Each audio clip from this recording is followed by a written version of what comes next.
वडोदरा में आज दोपहर को जो बारिश शुरू हुई है उसकी वजह से कई निचले इलाके पानी पानी हो गए हैं। तब वडोदरा के दिनेश मिल के पास जो करनाला मौजूद है वहां पर भी काफ़ी ज़्यादा मात्रा में पानी भर गया है और साथ ही परशुराम भट्टा में भी काफ़ी ज़्यादा पानी भर गया है, जिसकी वजह से लोगों को काफ़ी दिक्कतों का सामना करना पड़ रहा है।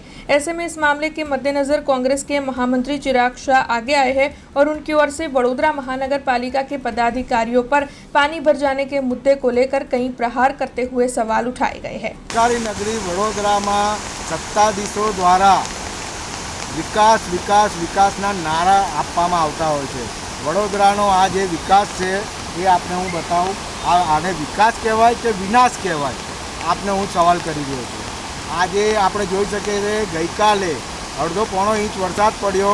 अलग अलग मीडियाना माध्यमथी आपणे अहींया लाइव कर्युं अने जनताने बताव्युं के आ जे जग्याए अर्धो पोणो इंच वरसादमां दिनेश मिलनी पासेमां आवेલું જે નાડું છે એ કેટલું ભરાઈ ગયેલું અને કેટલું રિસ્કી હતું।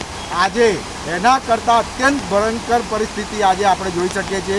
આજે જે પાણી અહીંયાથી વહી રહ્યું છે એ આપણે જોઈએ કે તમામ આ જે પાણી આવે છે એ માત્ર ને માત્ર ગટરનું પાણી આવી રહ્યું છે અને એટલું અહીંયા પાણીનો ફ્લો એટલો બધો છે કે અહીંયાથી કોઈ માણસ જો આવે કે જાય તો એ તણાઈ જાય એ રીતની પરિસ્થિતિ અહીંયા છે।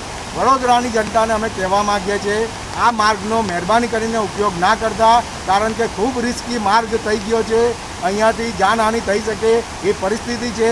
આ જાડી ચામડીના મગર કરતાં જાડી ચામડીના જે અધિકારીઓ જે બેઠા છે એ લોકોને હું જણાવવા માગું છું આ વસ્તુનો તમે જો ઉકેલ નહીં લાવો તો અમે આ બાબતે મોટું આંદોલન કરીશું અને આ મારી ચેતવણી તમે સમજી લો, કેમ કે વારંવાર આપણે રજૂઆત અમે કરીએ છીએ, અહીંયાના સ્થાનિક કોર્પોરેટરોને અમે રજૂઆત કરીએ છીએ, પણ તે છતાંય આ પરિસ્થિતિ યથાવત છે। પહેલાં પણ આ જ પરિસ્થિતિ હતી, વર્ષોથી આ પરિસ્થિતિ અહીંયા અમારે ભોગવવી પડે છે।